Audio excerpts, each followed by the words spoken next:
वंदन स्मिताताई. आराधना ध्यान समूहातील सर्व बंधू भगिनींना नमस्कार. आराधना ध्यान समूहात स्मिताताई तुमचे मनापासून स्वागत. काल स्मिताताईंनी आपल्याला श्री गजानन महाराजांच्या कार्यावर संवाद साधला होता. आज त्या श्री टेंभे स्वामी यांच्या कार्यावर संवाद साधणार आहेत. मी स्मिताताईंना विनंती करते की त्यांनी आपला संवाद सुरू करावा. धन्यवाद. नमस्कार सर्व भाविक श्रोत्यांना वंदन. आराधना ध्यान समूहाचे खूप खूप धन्यवाद की सगळ्यांना अशा उत्तम अशा संत चरित्रांचं श्रवण घडवतायत. म्हणजे खूप सुंदर उपक्रम आहे. चला आज आपण ऐकणार आहोत माणगावचे श्री टेंबे स्वामी यांच्या चरित्राचा काही भाग. यांना काही जण थोरले स्वामी महाराज म्हणून सुद्धा ओळखतात. यांच्या चरित्राचा अभ्यास करताना असं लक्षात आलं की मराठीतली एक म्हण खूप प्रकर्षानं आठवली. ती म्हणजे चणे खावे लोखंडाचे, तै ब्रह्मपदी नाचे. इतकं खडतर जीवन का? कारण की स्वतः भगवंतांना असं वाटलं की आपलं कौतुक भक्त होऊन करावं आपणच, आणि म्हणून ईश्वरी अंश तर त्या जीवात त्यांनी प्रगट केला टेंबे स्वामींच्या स्वरूपात. परंतु त्याचबरोबर नरदेहाला जन्माला घालून चार चौघांसारखं ज्याचे हाल अपेष्टा असतात, संसारातले कष्ट असतात, ते सुद्धा दिले. म्हणजे लहान वयातच त्यांच्यावर आर्थिक जबाबदारी येऊन पडली. घर चालवण्याची जबाबदारी खूप लहान वयात येऊन पडली. त्याच्यानंतर विवाह झाल्यावर सासवा सुनांचं पटेना म्हटल्यावर नवऱ्याची जी कुचंबणा होते तशी त्यांना अनुभवावी लागली. शिवाय अनेक व्याधींना सुद्धा त्यांना सामोरं जावं लागलं. म्हणजे एकीकडे ईश्वरी अंश तर आहे, परंतु ह्या लौकिकातल्या ज्या दुःखद गोष्टी आहेत त्याचा सुद्धा त्यांना सामना करावाच लागला. तर असं हे त्यांचं खडतर जीवन, परंतु प्रत्यक्ष भगवंताचा अवतार. मग ज्या भाग्यवान दंपतीच्या उदरी हे पुत्ररत्न जन्मलं, त्याच्या आई वडिलांना सुद्धा कठोर साधना करावी लागते बरं. त्याचप्रमाणे त्यांचे वडील जे होते श्री गणेश पंत, अर्थात घरामध्ये दत्तकृपा होतीच, आणि त्यामुळे साक्षात दत्त श्री दत्त त्यांना गाणगापुराला सेवा करण्यासाठी बोलवून घेत, स्वप्नात दृष्टांत देत आणि गाणगापुरी सेवेला यायचं म्हणून आदेश देत. आणि हे गणेश पंत थोडं मूळ वैराग्य वृत्ती असल्यामुळे त्यांनाही ते आवडायचं, गाणगापूरला जायचे, मनोभावे सेवा करायचे. अशी खूप वर्ष त्यांनी गाणगापूरला सेवा केली. आणि मग व्हायचं काय की पती गाणगापुरी गेल्यावर पत्नी काय करणार? तर पत्नी जी होती त्यांची रमाबाई, म्हणजे टेंबे स्वामींची आई, तर त्या रमाबाई काय करत, पती गाणगापूरला गेल्या की त्या आपलं त्यांची व्रतवैकल्य म्हणजे उंबराला औदुंबराला लाखो प्रदक्षिणा घालणं, गुरुचरित्राच्या पोथीला प्रदक्षिणा घालणं, यक्षिणीच्या मंदिरात जाणं, अशी त्यांच्या परी त्या काही उपासना त्या करत असत. एकदा हे गणेशपंत गाणगापूरला गेले, तो चक्क 12 वर्ष राहिले तिकडे. त्यांना पुन्हा आदेशच झाला नाही की जा म्हणून. पण नंतर जेव्हा झाला तेव्हा मात्र दत्तांनी सांगितलं की आता तुला पुन्हा गाणगापुरी यायची आवश्यकताच नाही. का? कारण की मी स्वतःच तुझ्या उदरी जन्म घेणार आहे. त्याच्यामुळे आता इथे गाणगापुरी येऊन माझी सेवा करण्याची तुला आता गरज राहिलेली नाही. अशा प्रकारे माता-पित्यांकडून सुद्धा कठोर सेवा करून घेतली, आणि मग त्यांच्याकडनं जी सेवा उपासना घडली त्याच्यात संतुष्ट झाले श्री दत्त प्रभू, आणि त्याचा प्रसाद म्हणून दिलेल्या वचनाप्रमाणे यांच्या घरी वासुदेवानंद सरस्वती हे नंतर झाले, परंतु वासुदेवाचा जन्म झाला असं म्हणून आपण की कधी झाला तर श्रावण कृष्ण पंचमी रविवार शके 1776, म्हणजे इसवी सन 1854 या दिवशी हा लहानगा वासूचा दत्तावतार असं म्हणून त्यांच्या घरी जन्म झाला. अर्थात ईश्वरी अंश असल्यामुळे ती प्रतिभा काही दिसल्याशिवाय राहत नाही. त्याप्रमाणे लहानपणीच आजोबांनी जेव्हा नातवाला, आजोबांचं नाव होतं हरिभट, तेव्हा आजोबांनी जेव्हा शिकवायला सुरुवात केली त्याबरोबर प्रतिभा दिसून आली, यात काही शंकाच नाहीये. महाराज 3 वर्षाचे झाले त्याबरोबर त्यांचं खाजगी शाळेत शिक्षण सुरू झालं. त्यांच्या आजोबांनी नातवाची हुशारी ओळखली आणि हळूहळू त्याच्या प्रगतीनुसार त्याला रूपावली, समासचक्र, अमरकोश, नित्य स्तोत्रपाठ, शिक्षा, अष्टाध्यायी काही उपग्रंथाचं शिक्षण दिलं. सगळं शिकवलेलं भराभर या वासुदेवानं आत्मसात केलं. या हरिभटांना आपल्या नातवाकडे बघून खूप आनंद होई. सगळे कष्ट ते विसरून जात. हरिभटजींनी त्यांची मौंज 8-9 वर्षाचे असतानाच लावून दिली आणि मग उपनयन म्हणजे मौंज झाल्यावर रोज सायंकाळी, प्रातःकाळी वंदन संध्या करणं, नित्य श्री गुरुचरित्र वाचणं असे नियम हे त्या लहान या वयातच सुरू झाले. वेदमूर्ती विष्णुभट्ट तात्या उकिडवे यांच्याकडे त्यांचे वेदाध्ययन झाले. आजोबांचं छत्र मात्र महाराजांना जास्त दिवस लाभलं नाही. 1-2 वर्षातच आजोबांना देवाज्ञा झाली. महाराजांचे पिताश्री जे होते गणेश भट ते गाणगापुरास त्यावेळेस गेलेले होते. त्यामुळे त्यांची हरिभटजींची म्हणजे आजोबांची सगळी क्रियाकर्म सुद्धा त्यांचे काका वासुदेव स्वामींचे काका बाळकृष्ण यांनी केले. मग घरात आता कोणी मोठं पुरुष राहिलं नाही. त्याचा फायदा ह्या काकांनी घेतला आणि घरातल्या सगळ्या चीजवस्तू लांबवल्या. शिवाय ₹500 चा कर्जाचा बोजा या कुटुंबावर ठेवला आणि घर सोडून निघून गेले. आता घरामध्ये फक्त स्वामींच्या पत्नी अन्नपूर्णाबाई आणि रमाबाई या मायलेकीच राहिल्या. आणि मग त्यांनी एक नात्यातले लांबचे होते नारायण भट उर्फ नाना कोंडकर यांना घरी आणून ठेवलं. या म्हणजे आईची चुलत बहीण म्हणजे मावशी होती वासुदेव स्वामींची, दुर्गाबाई तिचं नाव. तिला काहीतरी बाधा होती म्हणून ती नरसोबाच्या वाडीत जाऊन राहिली होती. या दुर्गा मावशीमुळे महाराजांना थोडा फायदा आणि थोडा तोटाही झाला बरं का, त्रासही झाला. आणि कोणकरांनी जी काही मदत या मायलेकींना केली, घरी कोणी पुरुष न राहिल्यामुळे, त्याचा बदला म्हणून त्यांनी झालेला सगळा खर्च वसूल करण्यासाठी या अन्नपूर्णाबाईंकडून त्यांची सगळी इस्टेट लिहून घेतली. वेदमूर्ती लाला भटजींकडे महाराजांचं वेदाध्ययन सुरू झालं. रोज सोवळ्याचा, भाताचा वैश्वदेव करून नंतर महाराज भोजन करत असत. लहानपणापासून कर्ममार्गाचे यथाविधी आचरण करण्याने महाराजांचे ब्राह्मतेज वाढले होते. महाराजांची प्रज्ञाशीलता अत्यंत तीव्र असल्यामुळे 8-9 संथेतच त्यांना सर्व पाठ होत होते. पुढे ते पौरोहित्य करू लागले. कधी परान्न भोजन त्यांनी केलं नाही, असत्य कधी बोलले नाहीत. त्यांचा त्रिकाल स्नानाचा नियम होता. मातृदेवो भव या उक्तीप्रमाणे कोणत्याही कार्यास जाताना आईला नमस्कार केल्याशिवाय त्यांनी पुढे पाऊल टाकलं नाही. त्यांचं हे अगदी सात्विक आचरण, तेजस्वी अध्ययन वगैरे सर्व गोष्टींमुळे लोकांची श्रद्धा या बालमूर्तीवर बसली. त्यामुळे कुठल्याही निमित्तानं महाराजांना ते घरी बोलवत आणि त्यांना काहीतरी देऊन संतुष्ट करत असत. त्यामुळे प्रपंचास थोडीफार मदत होऊ लागली. यांच्याच मदतीने गणेश भटजींनी काही मुलींचे लग्न, मुलांच्या मौंजी अशी कार्य पार पडली आणि थोड्याच दिवसात या महाराजांचा विद्याभ्यास पूर्ण झाला. वयाच्या 21व्या वर्षी महाराजांचं लग्न हवालदार बाबाजींच्या गोडे यांची मुलगी बायो हिच्याबरोबर झाले. खरं तर महाराजांना लग्नाची इच्छा नव्हती. केवळ गुरूंच्या मुळे नाईलाजानं त्यांना लग्न करावं लागलं. त्यांच्या विवाहाची एक कथाच आहे, पण आत्ता मी त्यात वेळ घालवत नाही. फक्त एवढंच सांगते, की असं लग्न झालं, की ज्याच्यामध्ये वराची संमती नव्हती आणि वराच्या आईची म्हणजे त्यांना कल्पनाच नव्हती, की आपलं लग्न ठरलंय आणि परस्पर गुरुदेवानीच लग्न ठरवून ठेवलं आणि सांगितलं आदेश दिला गुरु आज्ञा पाळायची म्हणून स्वामींनी लग्न केलं. एवढंच फक्त सांगते. कारण नंतर इतक्या सुंदर, सुंदर लीला आहेत म्हणून आता त्याच्यात जास्त वेळ नाही घालवत. महाराजांना ज्योतिषही चांगलं अवगत होतं. गोमंतकातील त्यावेळचे प्रसिद्ध ज्योतिषी नीळवंट वद्ये यांच्याकडे राहून महाराजांनी ज्योतिषाचा अभ्यास सुमारे 6 महिने केला.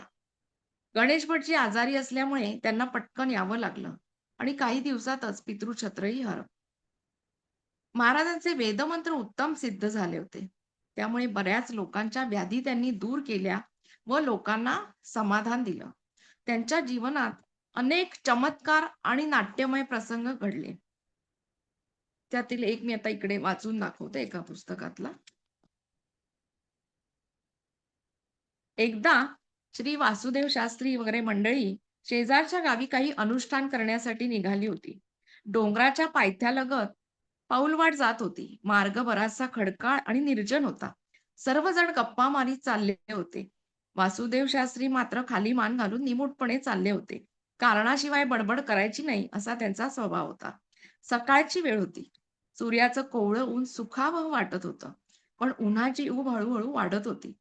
त्या निर्जन रस्त्याच्या बाजूला एका शिळेच्या आडोशाला एक किरडू त्या उन्हात चमकून उठले.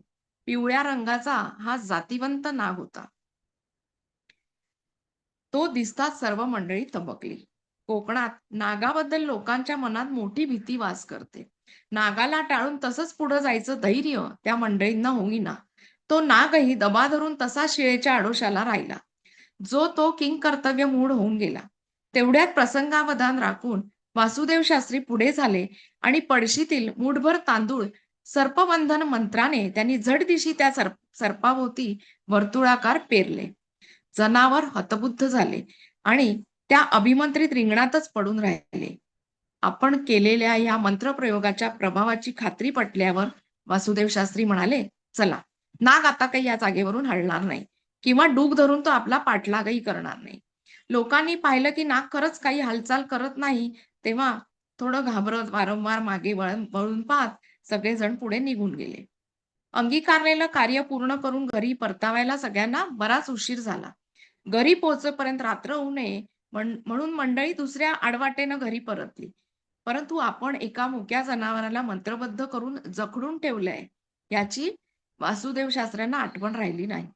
दुसऱ्या दिवशी सकाळी आपलं अन्नीक उरकत असताना त्यांना अकस्मात आठवण झाली आणि जवळजवळ 24 तास तो नाग बंधनात पडला आहे या जाणीवेनं वासुदेव शास्त्रींना फार फार वाईट वाटलं. ते ताडकन उठले आणि आदल्या दिवशीच्या वाटेने जाऊ लागले. "आज एवढ्या तातडीनं कुठं निघालात?" असं त्यांनी वाटेत भेटलेल्या लोकांनी वासुदेव शास्त्र्यांना विचारलं. तेव्हा त्यांनी सांगितलं, की 24 तासापूर्वी तो बंधन करून ठेवला होता नाग तो तसाच आहे. पण कुणाला खरं वाटेना, की कालपासून तो तसा एका जागेवर असेल. म्हणून त्यांच्यासोबत मंडळी पण निघाली. पण त्यांना वासुदेव शास्त्र्यांना खात्री होती, की तो नाग तिथून कुठेच जाऊ शकणार नाही. त्याला बद्ध केलेलं आहे मंत्रांनी. त्यामुळे तिकडेच असणार असं त्यांना वाटलं आणि त्या ठिकाणी सगळे गेले तर खरंच तो शिळेच्या बाजूला नाग मृतवत होऊन पडला होता. त्याची ती दशा पाहून वासुदेव शास्त्र्यांना फार फार वाईट वाटलं. त्यांनी विमोचन मंत्राचा प्रयोग करून त्या प्राण्याला बंधनापासून मुक्त केलं. विमोचन झाल्याबरोबर तो नाग विजेच्या गतीनं जवळच्या झाडीत पळून गेला. या प्रसंगाचा वासुदेव शास्त्र्यांच्या मनावर एवढा परिणाम झाला, की त्यानंतर कधी सुद्धा त्यांनी त्या सर्पबंधन मंत्राचा उपयोग केलेला नाही. असा एक या अनेक खूप नाट्यमय प्रसंग या वासुदेव शास्त्रींच्या जीवनात घडले. त्यातला हा एक महत्त्वाचा प्रसंग, की मंत्रशास्त्रावर त्यांची अ, खूप श्रद्धा होती आणि कसं आहे, की ते मंत्र अनेक त्यांच्या मित्रांना, सोबत्यांना सुद्धा येत होते. परंतु वासुदेव शास्त्र्यांचं शास्त्रशुद्ध आचरण, त्याच्यामुळे त्या मंत्रांचा प्रभाव जबरदस्त होता. बाकीच्यांनी तेच मंत्र म्हटले तरी तसाच प्रभाव व्हायचा असं नाही. परंतु वासुदेव शास्त्री मात्र आचरणाने त्यांनी सगळे मंत्र सिद्ध करून घेतले होते आणि त्यांना त्या मंत्राचा प्रभाव दिसायचाच दिसायचा. असंच एकदा मंत्रप्रयोगाने त्यांनी बहिणीच्या घरी एका गायीला सुद्धा शांत केलं होतं. जिथे चमत्कार, तिकडे नमस्कार. त्यामुळे अनेक लोक महाराजांना अनेक प्रश्न विचारण्यासाठी येत असेल. काहीतरी शंका प्रत्येकाच्या असतातच संसार करायचा म्हणजे. तर त्यांना योग्य असं मार्गदर्शन टेंबेस्वामी करत आणि त्यांच्या पीडा दूर करत. त्यांची कीर्ती सरकार दरबारी सुद्धा पसरली. एकदा एका गावात एका माणसाचा खून झाला. आरोपी फरार झाले. काही आरोपींना पोलिसांनी अटक सुद्धा केली. परंतु मुख्य आरोपी मात्र सापडत नव्हता. तेव्हा पोलीस अधिकाऱ्यांनी त्याबाबत महाराजांना विचारलं. तेव्हा महाराजांनी सांगितलं, की 8 दिवसात आरोपी तुम्हाला सापडेल. आणि खरंच म्हटल्याप्रमाणे 8 दिवसाच्या आत मुख्य आरोपी पोलिसांच्या ताब्यात आला. असंच एका गावात नेहमी चोऱ्या होत. लोकांनी विचारणा करताच महाराज चोराचं वर्णन, येण्याची वेळ वगैरे सांगत आणि मग त्याप्रमाणे पोलिसांना सोपं होई, की ठाव-ठिकाणा लागल्यामुळे पहारा बसवून चोराला पकडणं खूप सोपं होऊन जाईल. माणगावातील एका स्त्रीला त्यांनी पिशाच्च्या बाधेपासून मुक्त केलं. महाराजांच्या पत्नीचं नाव होतं अन्नपूर्णाबाई. घरात सासू आणि सुनेचं कधीच जमलं नाही. परंतु महाराजांनी आपल्या आईला कधीही एका शब्दानं विचारलं नाही किंवा तिला दुखावलेही नाही. घरातील अंतर्गत कटकटीमुळे महाराजांना खूप मनस्ताप होत असे. एक सुंदर अजून प्रसंग सांगते. तोही पुस्तकातनं मी वाचून दाखवते, कारण की अधिक लेखकांनी सुंदर वर्णन केलेलं असतं म्हणून. एके दिवशी शास्त्री बुवा घाटावर स्नान करायला गेले. स्नानानंतर श्री पादुकांवर म्हणजे दत्त पादुकांवर पाणी घालायला ते गेले. मला वाटतं नरसोबाच्या वाडीची ही गोष्ट आहे. शास्त्री बुवांची देहयष्टी कृश होती व अंगावर कोकणातील लाल मातीने मळलेला पंचा होता. त्यामुळे पुजाऱ्यांचा त्यांच्याबद्दल असा ग्रह झाला, की हे ब्राह्मण तरी आहेत की नाही कोण जाणे. या संशयामुळे पुजाऱ्यांनी श्री शास्त्री बुवांना पादुकांवर पाणी घालू दिलं नाही.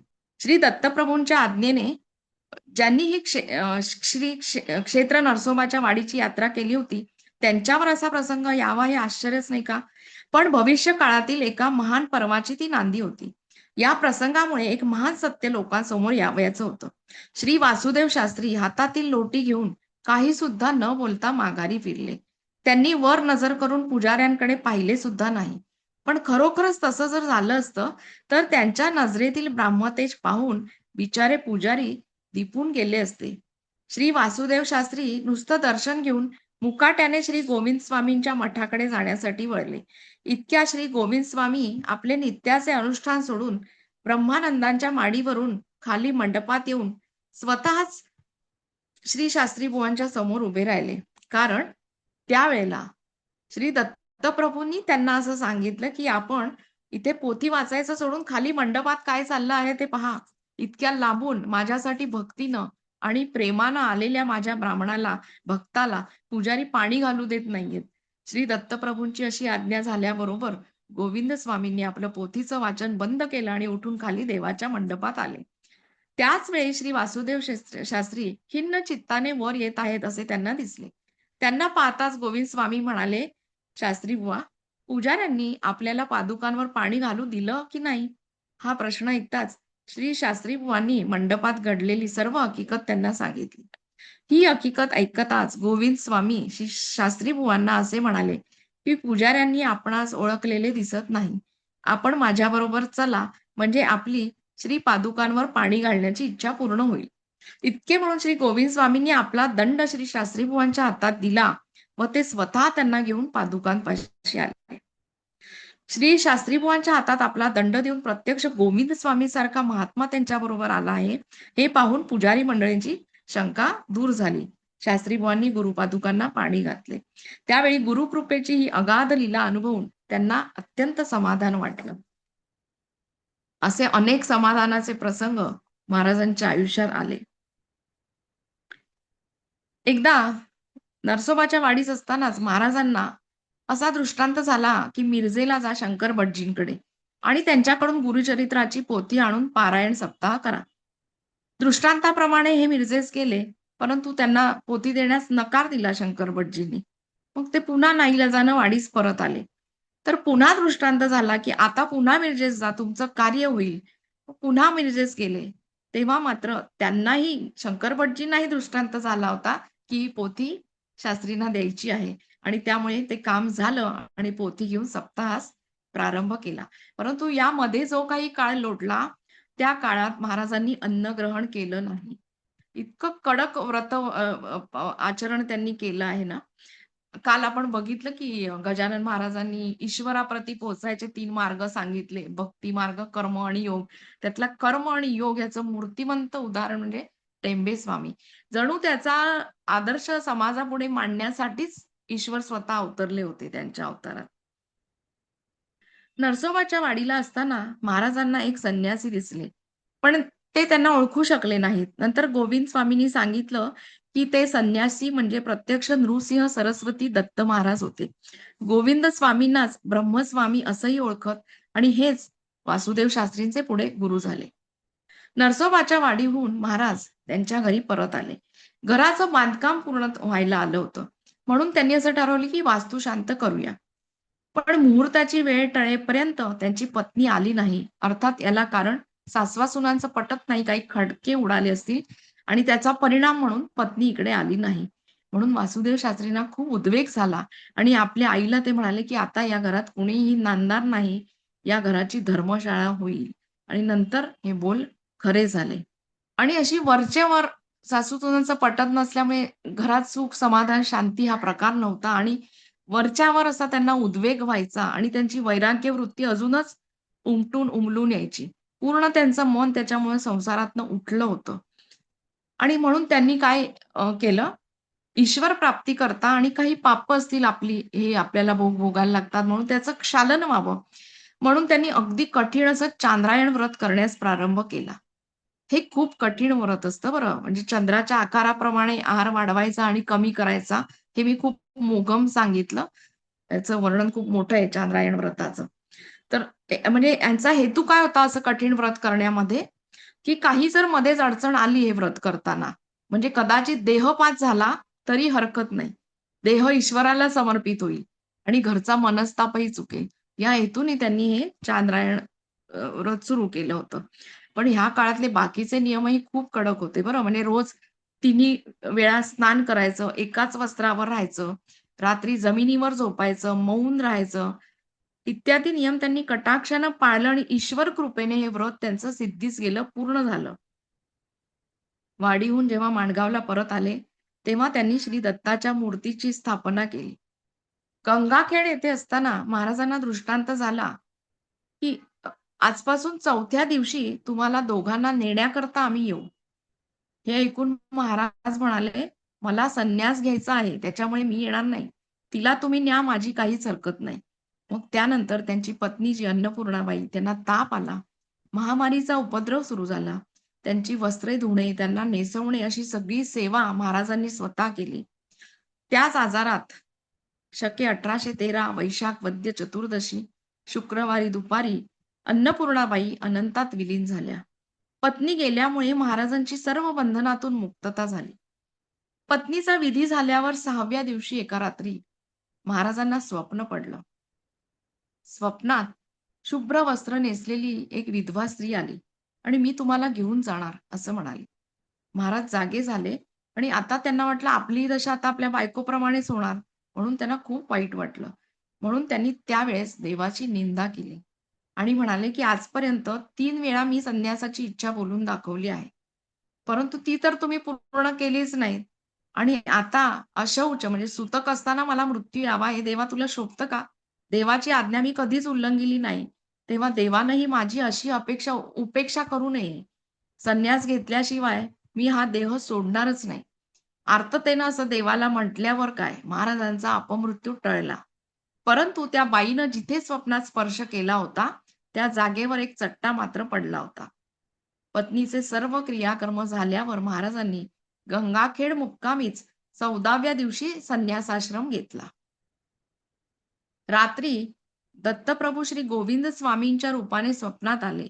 प्रणवाचा उपदेश करून जप करण्यास सांगितले व त्यामुळे आता माधुकरी मागूनच अन्नग्रहण करावे. मठ भिक्षा नको असे सांगितले. गृहस्थाश्रम संपताच महाराजांनी संन्यासाश्रम घेतला. सर्व ब्राह्मण मंडळींना बोलावून प्रायश्चित्त विधी केला. प्रेषोच्चार करविण्यासाठी एक संन्यासी अचानक गंगेच्या पलीकडून आला आणि त्यांनी महाराजांकडून प्रेषोच्चार करवून घेऊन संन्यास दिला. पूर्वी महाराजांना बुवा म्हणून संबोधित. आता त्यांच्या नावाचा उल्लेख महाराज म्हणूनच झाला. पुढे देवाच्या आदेशावरून महाराज उज्जैनी येथे नारायणानंद सरस्वती स्वामींकडे दंड घ्यावा म्हणून गेले. नारायणानंद सरस्वती स्वामी हे कारंजा गावी होऊन गेलेले दत्तावतार श्री नृसिंह सरस्वती यांचे वंशातील शुक्ल यजुर्वेदीय माध्यान्दिन शाखेचे होते. हे समर्थ संप्रदायातील होते. शेवटी त्यांची समाधी चाफळ येथे श्री रामप्रभूंपुढे झाली. तेव्हा आपल्या गुरूंचा संप्रदाय लक्षात घेऊन श्री महाराजही दासनवमीचा उत्सव करीत असत. श्री दत्त मंदिरात जाऊन नारायण स्वामींना वंदन करून आपण इथे कशासाठी आलोत हे त्यांनी स्वामींना सांगितलं. तेव्हा नारायण स्वामींनी त्यांचे गुरु आनंदनंद सरस्वती यांची आज्ञा घेऊन महाराजांना विधीप्रमाणे दंड दीक्षा दिली आणि तेव्हा महाराजांचं नाव वासुदेवानंद सरस्वती असं ठेवलं. हेच नाव संन्यास ग्रहणाच्या वेळी महाराजांना देवानी सांगितलं होतं. त्यावेळी त्यांनी सर्व संन्याशांना मठभिक्षा दिली आणि आपण माधुकरी मागण्यास आज्ञा घेण्यासाठी गुरुस्वामींकडे गेले. त्यावेळी गुरुस्वामींनी सांगितले, की आजच दंडग्रहण केल्यामुळे आजची दीक्षा आमच्याबरोबर इथेच करा. देवांच्या आज्ञेविरुद्ध मी कसा जाऊ असं महाराज म्हणाले. परंतु खूप आग्रह केला म्हणून त्या दिवशी महाराजांनी सर्वाबरोबर दीक्षा घेतली. पण महाराजांना सारख्या उलट्या होऊ लागल्या. हे पाहून गुरुस्वामी घाबरले आणि त्यांनी देवाला प्रार्थना केली, की "देवा, यांच्यासारखा मीही आपला शिष्य आहे. आपण माझ्याकडूनच त्यांना दंड देववला आणि मीच त्यांना भिक्षा करण्यास सांगितलं. तर हा अपराध खरा माझा आहे आणि त्याबद्दल त्यांना का बरं शिक्षा?" तेव्हा महाराजांच्या उलट्या बंद झाल्या. त्यांना बरं वाटलं आणि तरी ठरवलं, सांगितलं देवांना, की यापुढे आपल्या आज्ञेविरुद्ध काहीही करणार नाही. महाराजांचे गुरु नारायणानंद सरस्वती, त्यांचे गुरु आनंदनंद सरस्वती आणि त्यांचे गुरु अच्युतानंद सरस्वती अशी महाराजांची परंपरा आहे. काही दिवस महाराज उज्जैनीला राहिले आणि तिथे त्यांनी पहिला चातुर्मास केला. जनकल्याणासाठीच महाराजांनी सर्व काळ घालवला. सर्व भरतखंडात पायी संचार करत सर्व लोकांना उपदेश करावा, धर्ममार्गाची स्थापना करावी, अशी श्री दत्तप्रभूंची महाराजांना आज्ञा झाली होती. चातुर्मासात महाराज दररोज पहाटे उठून प्रातर्विधी आटोपून स्नान करायचे. त्रिकाळ स्नान करत दंड तर्पण प्रणवजन झाल्यावर दत्तमूर्ती स्नान घालून भस्म लावावं. कुणी फुले आणून दिली तर ती व्हावीत. दुपारी पुन्हा स्नान करून झाल्यावर दाक्षिणे ब्राह्मणाकडून भिक्षा आणून ते सर्व अन्न एकत्र करून टाकावं. 3च घरी भिक्षा मागायची असाही नियम होता. दुपारी काही लोक शास्त्रार्थ समजून घेण्यासाठी येत. त्यांना समजावून सांगत, रात्री पुराण सांगत. महाराजांची कधीच संग्रही वृत्ती नव्हती. त्यांच्याबरोबर फक्त लंगोट्या, 2 छाट्या, दंड आणि कमंडलू, एखाद वेळा धाबली, उपनिषदांची पोथी, पंचायतनाचा संपुष्ट, 2 दत्तमूर्ती आणि पाणी पाणी काढण्यासाठी दोरी, इतकेच जिन्नस त्यांच्याबरोबर असायचे. याशिवाय कसलाही संग्रह नव्हता. कोणाकडून ते कुठलीही सेवा घेत नसत. स्वतःची कामे स्वतः करत. शक्य 1827 ला 15वा चातुर्मास जेव्हा होता नरसी येथे, तेव्हा महाराजांनी जी रचना आपल्याला सगळ्यांना माहिती आहे, करुणा त्रिपदी, तिची रचना त्यावेळेस झालेली आहे. त्याचाही प्रसंग थोडा पुढे बघूया, की काय घडलं आणि ती रचना झाली. तर संन्यासांचं वय आहे ना, ते त्यांचे किती चातुर्मास झाले याच्यावर मोजतात बरं का. शके 1827 चा चातुर्मास आषाढ पौर्णिमेपासून नरसी येथे सुरू झाला. त्या दिवशी व्यासपूजा झाली. या मुक्कामात पहिल्या महिन्याभरात लोकांना महाराजांची योग्यता कळली नाही. पुढे मात्र हळू महाराजांची महती ओळखून महाराजांकडे काही मंडळी येऊ लागली, दर्शन घेऊ लागली. जेथे महाराज बसत, तेथील जागा अपुरी पडायला लागली. मंडळींना प्रसादासाठी आत जाता येईना. तेव्हा लोकांची अडचण ओळखली महाराजांनी आणि त्यांनी काय केलं, दुसरं रूप घेऊन ते बाहेर बसू लागले. आणि मग आतले लोक जेव्हा प्रसाद घेऊन बाहेर येत, तेव्हा त्यांना पुन्हा महाराजांचं दर्शन होई आणि बाहेरचे लोक जेव्हा आत जात, तेव्हा त्यांना आतमध्ये पुन्हा महाराज दिसत. या गोष्टीचं सर्वांना खूप आश्चर्य वाटत असे. नरसी येथे असताना महाराजांचे खूप चमत्कार लोकांनी अनुभवले. चुनीलाल मारवाड्याचा मस्तक शूळ बरा केला. विश्वनाथ जोशी म्हणून एक ब्राह्मण होता. त्याला गुरुचरित्राचं 2 पारायण करायला सांगितले आणि त्याच्याकडून ते पूर्ण करून घेतले. एक कारकून होता, त्याला वकिलापर्यंत नेलं. तिथपर्यंत पोहोचवलं त्या पदापर्यंत, ज्यांनी आपला नंतर व्यवसाय हिंगोली येथे केला वकिलीचा. एकदा नरसी येथे नदी तीरावर मध्यान्हाच्या समयी महाराज स्नानास गेले असताना एका झाडाखाली महाराज मांडी घालून बसले होते आणि मांडीवर सुंदर असं बाळ 6 महिन्यांचं डाव्या हाताचा अंगठा तोंडाने धरून महाराजांकडे पाहत आहे आणि महाराज त्याच्या मुखाचं अवलोकन करत आहेत. हे दृश्य एका स्त्रीनं पाहिलं. ती पाणी आणण्यासाठी गेली होती आणि ते बाळ बघून हरखून गेली. परंतु त्याच वेळी ते बाळ दिसेनासं झालं. ते तसं झाल्यावर मात्र त्या बाईला मूर्छा आली आणि ती खाली पडली. महाराजांनी त्या बाईच्या तोंडात पाणी घालून तिला सावध केलं आणि म्हणाले, "बाई, तू खूप मोठी भाग्यवान आहेस, पुण्यवान आहेस, परंतु जे काही पाहिलंस ते कुणाला सांगू नकोस." मग परंतु हे शक्य आहे का? बाईच्या पोटात तीळ भिजत नाही म्हणतात ना तोंडात, तसं आहे. त्याच्यामुळे तिच्या तोंडून ही सगळ्या लोकांना गोष्ट समजलीच आणि महाराजांचा अधिकार हा एवढा होता, की त्यांच्या मांडीवर जे बाळ खेळत होतं, ते म्हणजे प्रत्यक्ष श्री दत्तप्रभू होते. नरसोबाच्या वाडीहून महाराज निघाल्यानंतर वाडी गावाच्या आसपास प्लेग सुरू झाला होता. तेव्हा वाडीतही आता त्याचा उपद्रव होईल असं वाटून लोकांनी श्री नृसिंह सरस्वतींची प्रार्थना केली. त्यावेळी त्यांनी दिगंबरा, दिगंबरा, श्रीपाद वल्लभ दिगंबरा या मंत्राचा जप अहोरात्र करा असे सांगितले आणि त्या आदेशानुसार वाडीमध्ये ब्रह्मानंदांच्या मठात श्रींच्या पादुका व महाराजांचा फोटो ठेवून अशा जपाला सुरुवात केली. ही माहिती महाराजांच्या कानावर घातली, तेव्हा या कार्यास त्यांनी अनुमती दिली आणि लवकरच हे संकट दूर होईल, असा आशीर्वाद सुद्धा कळवला. त्यापुढे प्लेगचं संकट टळलं. महाराज वाडीला परत येईपर्यंत हा मंत्राचा उपक्रम तेथील लोकांनी चालूच ठेवला. एके दिवशी दत्ताची पालखी चालू असताना गर्दीमध्ये गुंडू खोंबारे यांच्या हातातून उत्सवाची मूर्ती खाली पडली. हे बघून सर्व मंडळी घाबरली. आता गावावर संकट येणार असं त्यांना वाटलं. तेव्हा आता ह्याच्या शांतीकरता काय उपाय? म्हणून हे गुंडभट खोबरे आणि पुजारी मंडळी सगळी नरसी येथे महाराजांच्या भेटीसाठी आली. हा अपशकुन असा झालेला आहे, महाराजांच्या कानावर घातलं आणि आता उपाय सांगा म्हणून विनंती केली. तेव्हा महाराजांनी देवांना विचारलं, की काय अपराध घडला आणि पालखीतून आपणास खाली येण्याचे काय कारण घडले? तेव्हा देवांनी क्रोधयुक्त मुद्रा करून सांगितलं, की पुजारी तू घालून दिलेल्या नियमाप्रमाणे वागत नाहीत. उलट तुझी निंदा करतात आणि माझ्या पादुकांवर अशुद्ध पदार्थ घालतात. घाण सुटते, त्यांची वागणूक बिघडलेली आहे. तेव्हा आपली वागणूक त्यांना सुधारायला सांग आणि योग्य प्रकारे सेवा करण्यास सांग, म्हणजे कल्याण होईल. श्रींचं हे उत्तर ऐकलं आणि महाराजांनी पुजारी मंडळींना योग्य वर्तन करण्यास सांगितलं. देवांची ती क्रोधयुक्त मुद्रा पाहून स्वतः महाराजही खरं तर घाबरले होते. पण त्यांना शांत करण्यासाठी तेव्हा त्यांनी रचना केली आणि तेव्हा ती करुणा त्रिपदीची रचना झालेली आहे, जी आपल्याला सगळ्यांनाच माहिती आहे. शांत हो श्री गुरुदत्ता, मम चेता शमवी आता. पुढे जय करुणाघन निज जन जीवन अनसुयानंदन पाही जनार्दन. तर ही रचना ही त्या प्रसंगामुळे करण्यात आलेली आहे. जणू देवानीच त्यांच्या तोंडून हे वदवून घेतलं, परंतु ही करुणा त्रिपदी म्हटल्यावर ही मूर्ती शांत झाली.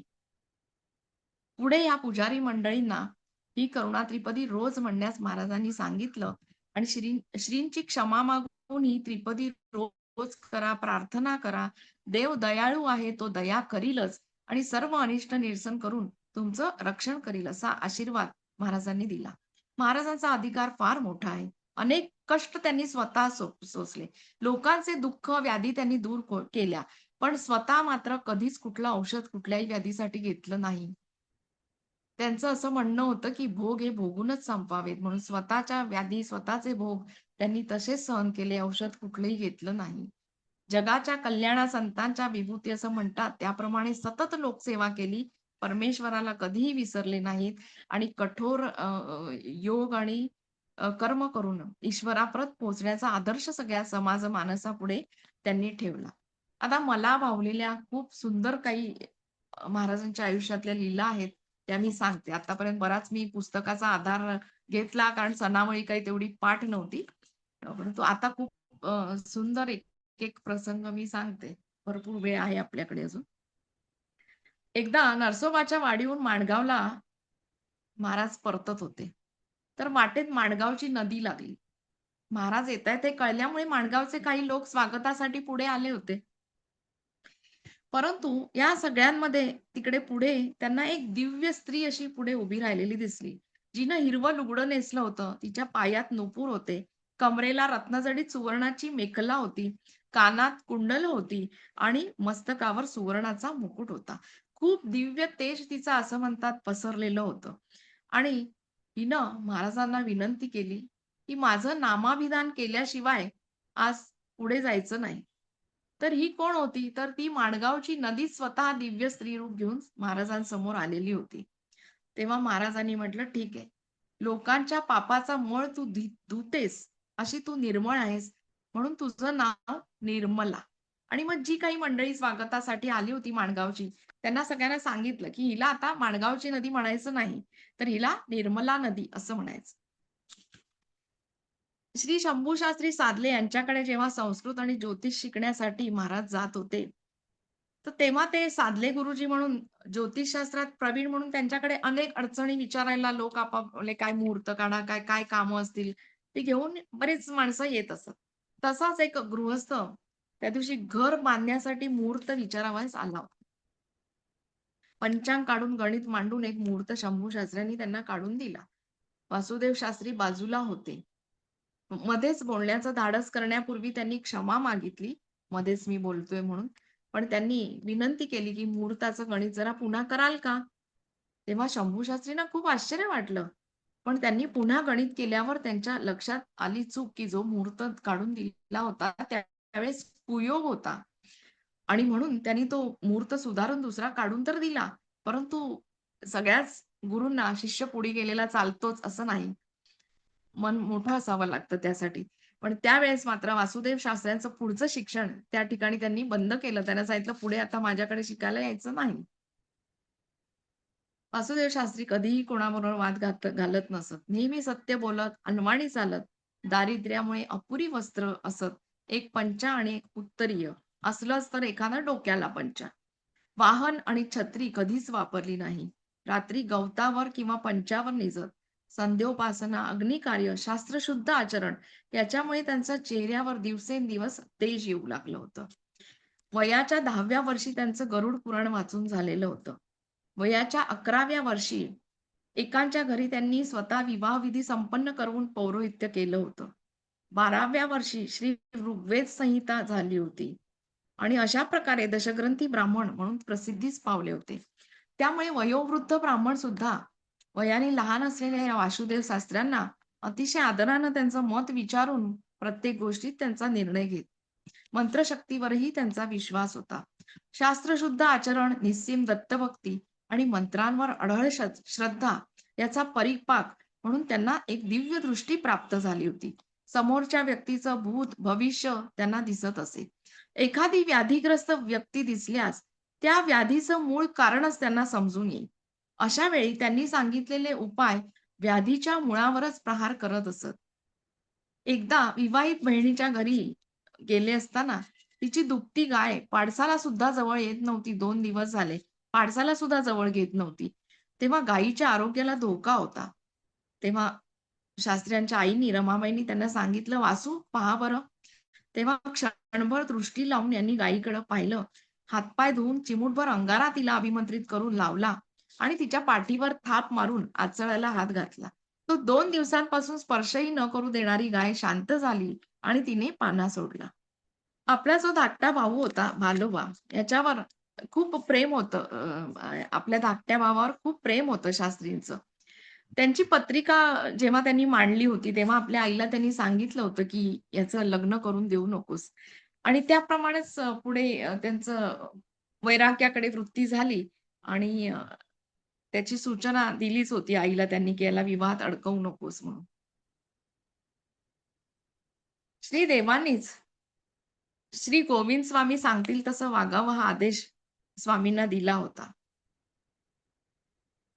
महाराजांकडे एक छोटी दत्तमूर्ती होती. त्या मूर्तीबरोबर सुद्धा अनेक लीला महाराजांच्या झालेल्या आहेत. महाराज जेव्हा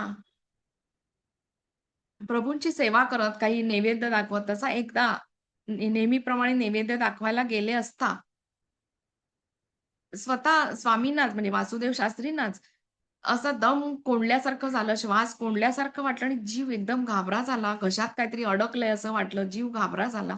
कासावीस झाले. काहीतरी चूक झालेली आहे हे त्यांच्या लक्षात आलं. कारण जेव्हा-जेव्हा त्यांना असा त्रास होईल, तेव्हा त्यांच्याच हातून असं नाही, कुणाच्याही हातून काहीही चूक झाली तरी त्याची शिक्षा शास्त्रींना भोगावी लागेल. तर तेव्हा काय चूक झाली याचा शोध घेतला घेतला असता असं लक्षात आलं, की पुरणपोळीचा नैवेद्य दाखवला होता आणि तुपाची वाटी ठेवलेली नव्हती. अशा प्रकारे महाराजांना अनेक शिक्षा भोगाव्या लागत कोणाच्याही चुकीच्या. काही समारंभ, उत्सव असला, की देवदर्शनाला आजही आपण बघतो खूप वेड्यासारखी गर्दी लोक करतात.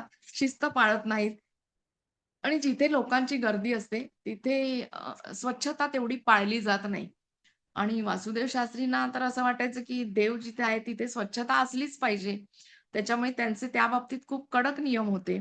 मग जेव्हा अशी उत्सवासाठी गर्दी व्हायची, बायका सगळ्या लेकरूवाळ्या यायच्या इकडे-तिकडे आरडा-ओरडा आणि खूप गर्दी झाली, की खूप देवांजवळ घाण होते असं वाटून एकदा अ, रागवले होते स्वामी कुठल्या भक्तांना. काहीतरी शब्द बोलले असतील 1-2. परंतु भक्तांना असं बोललेलं देवाला आवडले नाही. तेव्हा त्याच्याबद्दल सुद्धा शास्त्रींना ओरडा खावा लागला, की "अरे, माझ्यावरच्या प्रेमापोटीच ते आले आहेत ना, मग तू त्यांना कसं काय बोलतोस? थोड्याच्या चुकीसाठी तू किती बोलतोस?" तेव्हा मग बुवांना खूप वाईट वाटलं. इतकं वाईट वाटलं, की आपली कुठली चूक झाली, की त्याचं प्रायश्चित्त महाराज घ्यायचे.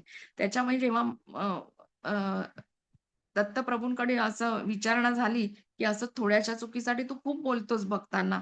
तेव्हा त्यांनी वर्षभर मौन व्रत धारण केलं होतं आणि पुन्हा-पुन्हा देवाकडे झालेल्या चुकीची क्षमा याचना मागत होते.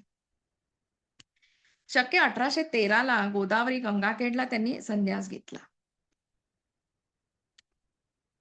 नियम खूप कठीण होते. सगळा संचार पायी करायचा, अग्नीला स्पर्श करायचा नाही. 3 दिवसापेक्षा अधिक काळ कुठेच राहायचं नाही. 3 घरीच भिक्षा मागायची. धातूला, पैशाला स्पर्श करू नये, पोहू नये, असं काटेकोर नियमांचं पालन स्वामी करत होते. तर देवांची त्यांना अशी आज्ञा होती, की धर्माचा लोप होऊ पाहतो आहे. तेव्हा धर्माची प्रतिष्ठापना जनमानसात व्हायला हवी. ती तू करायची आहेस. एके ठिकाणी चातुर्मास चालू होता ब्रह्मावर्ताला. तिथे अशी घटना घडली, की एक आपटे बुवा म्हणून कीर्तनकार होते. तर ह्या कीर्तनकारांना कदाचित ची बाधा झाली असावी म्हणून की काय माहीत नाही. त्यांनी विचारलं, "उद्या कोण कीर्तन करणार?" आणि त्यावेळेस एक लहान मुलगा जो 8-10 वर्षाचा होता. त्यांनी सांगितलं, "मी करणार पूजा." तेव्हा त्याला विचारलं, "तू करणार?" तो निर्भयतेने हो म्हणाला. तेव्हा त्याच्या आईला स्वामींनी सांगितलं, की "हा जेव्हा कीर्तनासाठी उद्या येईल, तेव्हा त्याला गंगास्नान करून आणा."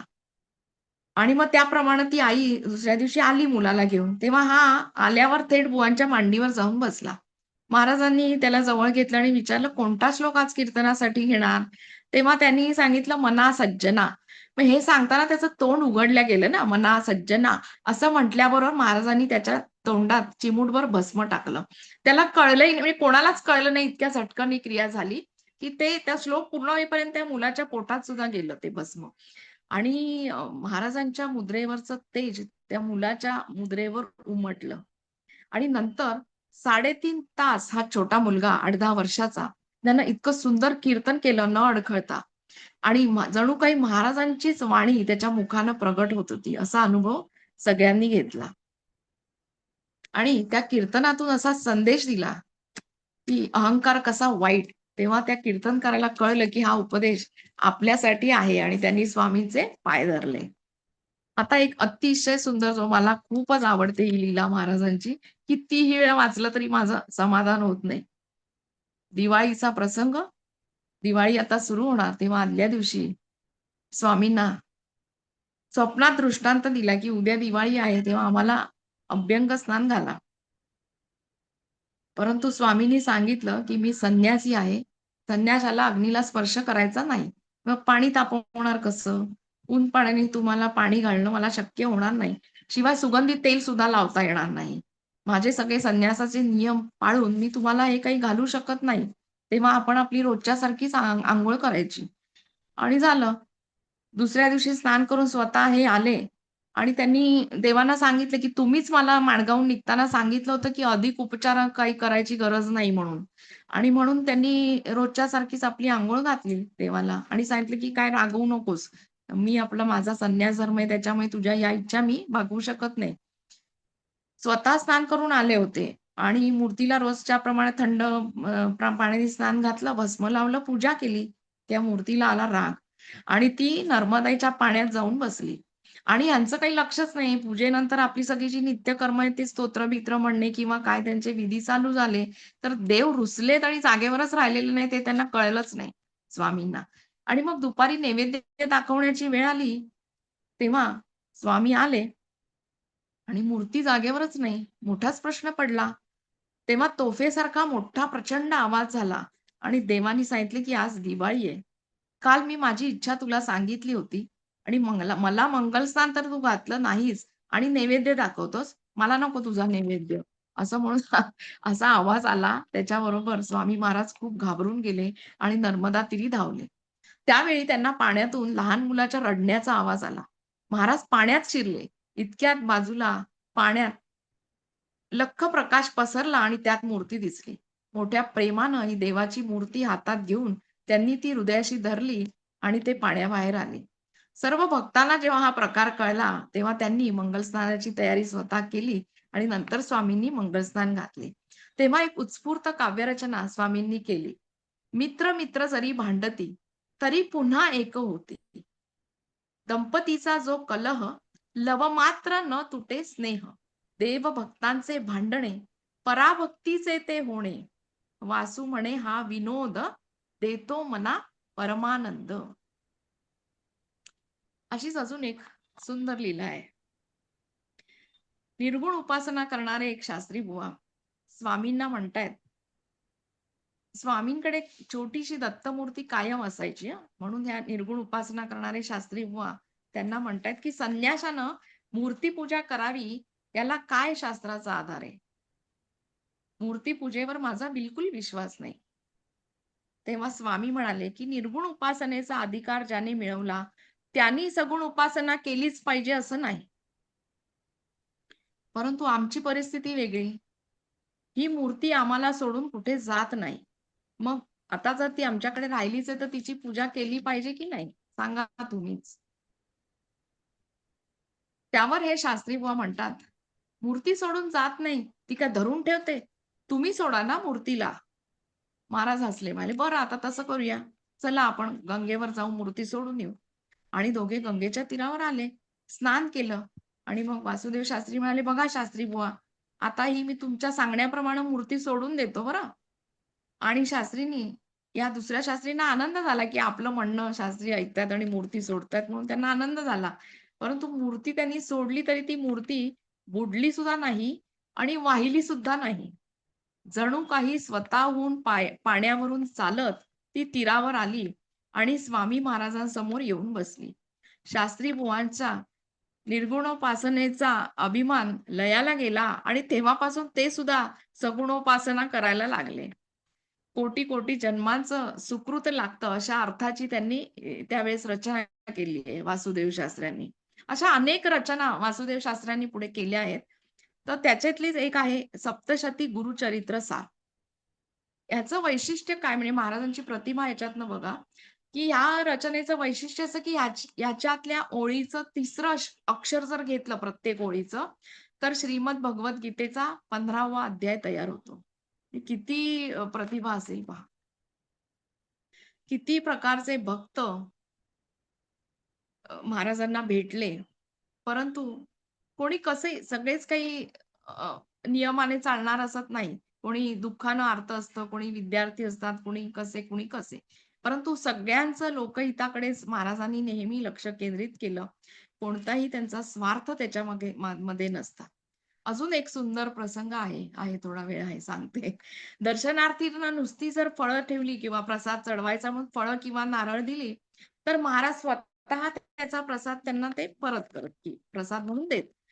परंतु काही जण त्या फळांवर पैसेही ठेवतात, नारळांवर पैसेही ठेवतात. तेव्हा मात्र त्याला ते हात लावत नसत शास्त्री बुवा आणि पुजाऱ्यांना सांगत, की तो प्रसाद त्यांना द्या म्हणून आणि त्या द्रव्याकडे बोट दाखवून पुजाऱ्यांना विचारत, की "हा केर तुम्ही केव्हा काढणार?"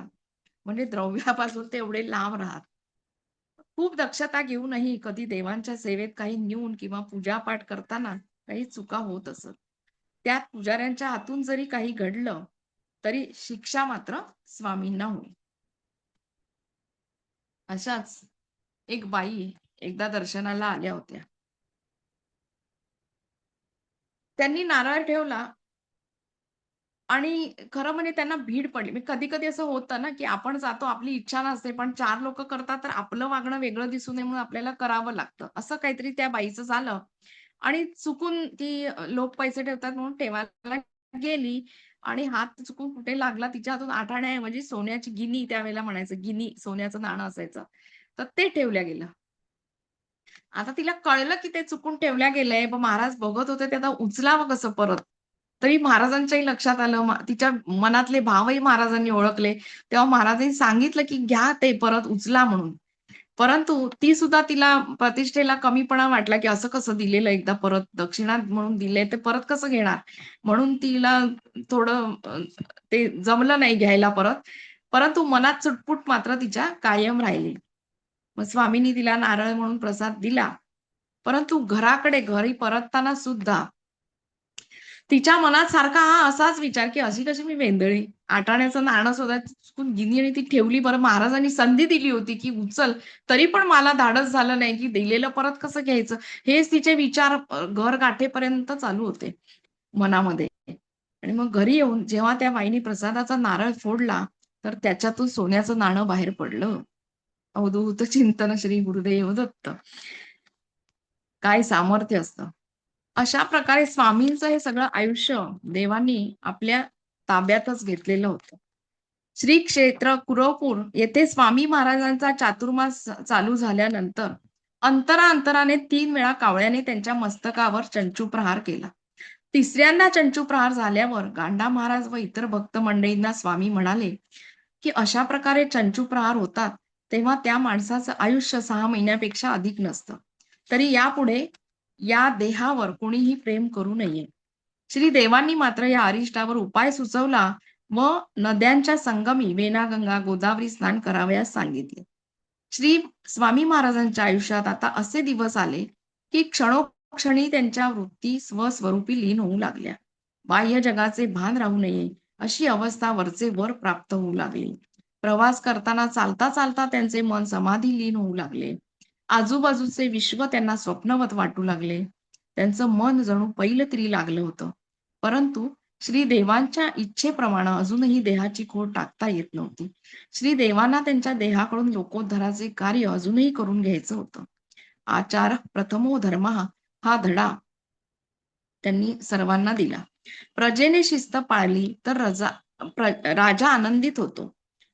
त्याप्रमाणे शास्त्र नियमानं आचरण केलं तर भगवंत प्रसन्न होतो. हा विचार त्यांनी जनमानसात ठसवला. मुक्तीचा लाभ करून घेणं हे मनुष्य जन्माचं मुख्य कर्तव्य आहे. त्याकरता प्रथम मन स्थिर हवे. मनातील आसक्ती कमी होण्याकरता श्रवण भरपूर करावे. कीर्तन भजन श्रवण करावे. परस्परांशी गोड बोलणे, सेवाभावाने राहावे. सात्विक प्रवृत्तीसाठी आहार हा हितकर, मितकर, मित म्हणजे थोडा अल्पावधी, अल्प आहार, मेद्य मेद्य म्हणजे पवित्र असा असण्याकडे लक्ष दिलं पाहिजे. त्यानं अंतःकरण शुद्ध होतं, उपासना स्थिर होते, मनाला शांती मिळते आणि एकदा मनाची गडबड थांबली की मग आत्मज्ञान होऊन मोक्षाचा लाभ होतो, असा उपदेश महाराजांनी केला. शके 1836 वैशाख महिना महाराजांचा मूळचा अतिसार रोग बळावला. शरीर दिवसेंदिवस क्षीण होत चाललं. नरसोबाच्या वाडीतील पुजाऱ्यांनी देवावर सतत अनुष्ठान सुरू केलं. पण महाराज म्हणाले, उगाच देवाला आता त्रास देऊ नका. हे शरीर आता अल्पावधीतच जाणार आहे. तेव्हा जवळच्या मंडळींनी औषध घेण्याची विनंती केली. महाराज म्हणाले, हा देह लवकरच सोडून जायचा आहे. करिता आता औषधाचं कारण नाही. या देहाला 2 वेळा सर्पदंश, 3 वेळा महामारी, 1 वेळा सन्निपात, 1 वेळा प्लेग, 2 वेळा महाव्याधी, 2 वेळा कोड इतके रोग उत्पन्न झालेत. संग्रहणी तर कायमचीच आहे. त्यावेळी कोणी बरं औषध दिलं? तेव्हा जन्मापासून ज्या वैद्याला धरलं, तोच वैद्य यावेळीही आहेच. त्याची इच्छा असेल तसं होईल. ज्येष्ठ वद्य अष्टमी हा निर्वाणाचा दिवस होता. परंतु त्या दिवशी जाण्याची महाराजांची इच्छा नव्हती. म्हणून अष्टमी केव्हा लागणार असं विचारलं आणि 3 तास समाधी लावून बसले. देहभानावर आल्यानंतर म्हणाले, की आमचा जायचा प्रसंग होताच, परंतु टळला. आणि मग दिवसेंदिवस क्षीणता वाढत चालली. वेदना फार होत होत्या. शरीरात उष्णता इतकी वाढली, की शरीरावर सारखं थंडगार पाणी शिंपडावं लागे. तरी मुखानं दत्त दत्त म्हणत आणि इतरांना सुद्धा दत्त नाम घ्यायला सांगत. ज्येष्ठ वद्य अमावस्येस क्षीणता फार वाढली. शेवटच्या दिवशीही नित्यकर्म करण्याचा प्रयत्न महाराजांनी केला. पण आचमनाचे पाणी हातात राहीना एवढा क्षीणपणा देहाला प्राप्त झाला होता. ते पाहून देवाची इच्छा समोर स्वस्थ राहिले आणि आज अमावस्या संपल्यावर हा स्थूल देह सोडायचा आहे असं सर्वांना सांगितलं होतं. देवाकडे पाहून त्राटक केलं. श्वास निरोध करून दीर्घ प्रणवोच्चार करत देहाचं विसर्जन केलं आणि महाराज ब्रह्मरूपी लीन झाले. त्यावेळी आषाढ शुद्ध प्रतिपदा मंगळवार, आर्द्रा नक्षत्र आणि उत्तरायण होते. रात्री सुमारे 11चा समय होता. सर्वांना गुरुमाऊलीच्या चिरवियोगाने अतीव दुःख झाले. दुसऱ्या दिवशी सकाळी देहावर सर्वांनी पवमान, पुरुषसूक्त, रुद्र इत्यादी मंत्रांनी अभिषेक केला. षोडशोपचारे पूजा केली. बेल, तुळशी, फुले इत्यादीच्या माळा गळ्यात घातल्या व पुष्पासनावर बसवून वाजत गाजत नर्मदा तीरावर नेले. तिथेही पूजा करून नैवेद्य, फळ, तांबूल, दक्षिणा समर्पण केली. त्यांच्या दंडाचे 3 तुकडे करून त्यांच्या मांडीवर ठेवले. कमंडलूस मध्ये भोग पाडून तो कमरेस बांधला. दोरांनी बांधून तो परमपवित्र मंगल शरीर नर्मदा मातेच्या जलामध्ये सोडून दिलं. अवधूत चिंतन श्री गुरुदेव दत्त, श्री गुरुदेव दत्त, श्री गुरुदेव दत्त. थांबूया. खूप छान ताई. टेंबे स्वामींच्या लीला तुम्ही खूप छान सांगितल्या. धन्यवाद. उद्या परत भेटू. स्वामी हो. समर्थ. स्वामी समर्थ. खूप खूप खूप धन्यवाद. छान, खूप छान. खूप छान वाटलं. मस्त वाटलं ऐकून. समाधान वाटलं. एक वेगळा अनुभव आला. हो, धन्यवाद. खूप सुंदर खूप लीला आहेत छान. महाराजांच्या. आम्ही छान माणगावला सांगितलं. गेलो, जाऊन आलो. हा, अच्छा. माणगावला गावी जातो तेव्हा नेहमीच जातो बरेच वेळा. माणगावला हा. खूप सुंदर आहे तिकडे पण. हो ना. आता हो. ह्या वर्षी पण आता एप्रिल मध्ये जाऊन आलो. अरे वा, छान. टेंबे ताई, स्वामींचे. आपली बोलण्याची पद्धत इतकी सुंदर आहे, मनाला भावते अगदी, की ऐकतच राहावंच वाटतं, एकही शब्द खरंय सुटू ना. नये खरंय, असंच खरंय. वाटतं. खरंय. खूप सुंदर. येस. सगळं धन्यवाद दृश्य धन्यवाद उभं ताई. केलं डोळ्यासमोर. खूप सुंदर. जय श्रीराम.